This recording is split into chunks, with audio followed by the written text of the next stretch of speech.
Today I've got a fantastic recipe that was given to me by my mum, and she's had it for years, and it's my rhubarb custard tea cake. We're actually using custard powder custard today. So I've got a little bit in there in the bottom of the pan, and then a touch of sugar, and we'll just give that a quick whisk to combine it. This is the same type of method you would use to make custard for any other type of application. Now I'm just combining that into a paste so that we don't get any lumps before I add the rest of the milk. We're just going to bring that to a bit of a simmer, and then when it's thickened, we'll cool it. Now once it's nice and thick and creamy and smooth like this, we want to just add a little bit more richness to it. So I've got a nice little knob of butter here and some vanilla extract. If you like, you can use vanilla essence, or even a new great product on the market is vanilla paste, and you get all those beautiful little vanilla seeds in there. It looks really fancy. So stir that in. Now that that butter's nice and melted in, I need to let that cool completely before we put it into the cake. So I'll transfer it to a small bowl. And my little trick for cooling custard is you really should put a piece of plastic wrap over the top of it. It just stops getting that sort of filmy skin over the top. So just like that, that'll cool down nicely while we make our cake. We've got our beautiful butter here at room temperature, not too soft, not too hard. And we'll quickly work that into a bit of a paste before we add our sugar. Medium speed. Now that's all we need to do before we start adding the sugar, just to get the butter nicely worked up. And I'm only using about half the sugar here because I'm going to use the other half a bit later. So again, on medium speed.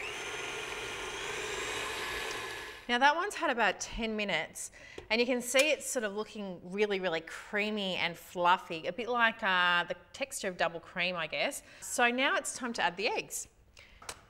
When I add eggs to anything, I always make sure that I crack them in a separate bowl so that I don't get any shells in there, number one, and number two, just to make sure that they smell okay. They might look a little bit curdled when they start going in because you're mixing the liquid into the fat, but that's okay. Once we start adding the flour, that'll be fine.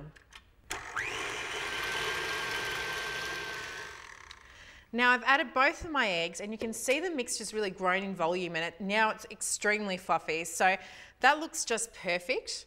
I'm going to scrape some of that off my beater. Don't bang it because you're going to bang all the air out of the mixture. And that's fantastic.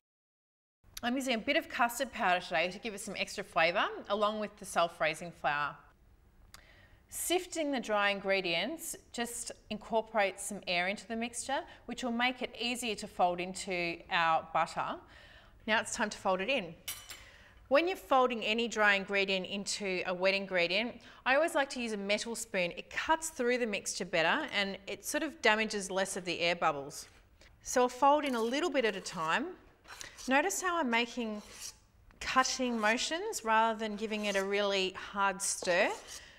I'm not going to overmix that, that's done. And I'm going to pop half of the cake mixture in the pan.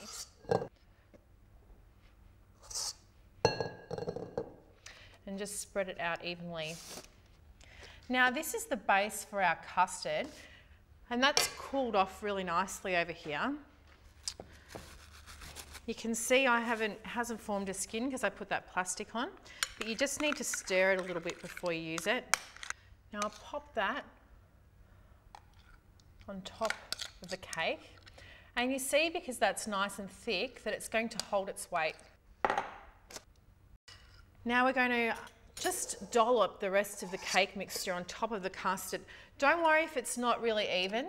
Sometimes it's hard with this one, but when it bakes, it'll just all even itself out in the oven.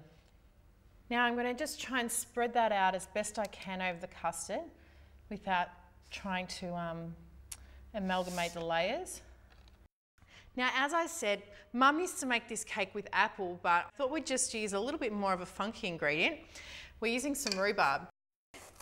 And I'm just going to cut it on an angle to nice chunky pieces.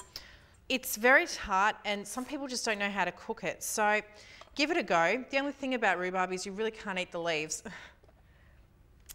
Pop it around decoratively on the cake. You need about 250 grams of rhubarb for this recipe.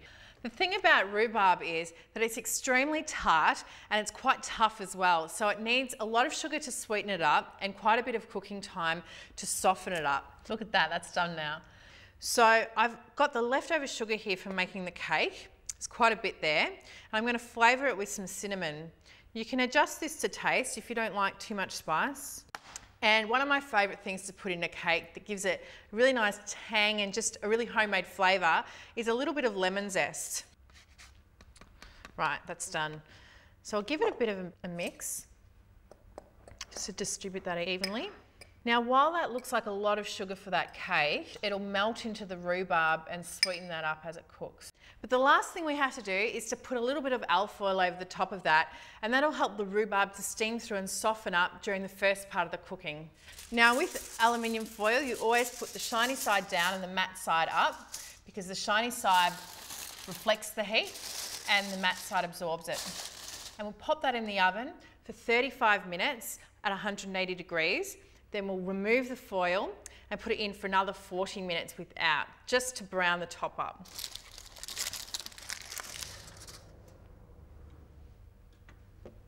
Now you can see how that rhubarb is really softened up and it's quite golden brown, and all of that sugar's actually been absorbed. Now the beauty of having the springform pan is that you can just pop it open and slide it off without turning the cake out. I'll remove all this paper from the outside. I'll give it a bit of a dust with icing sugar just to finish it off, give it that professional touch, lightly.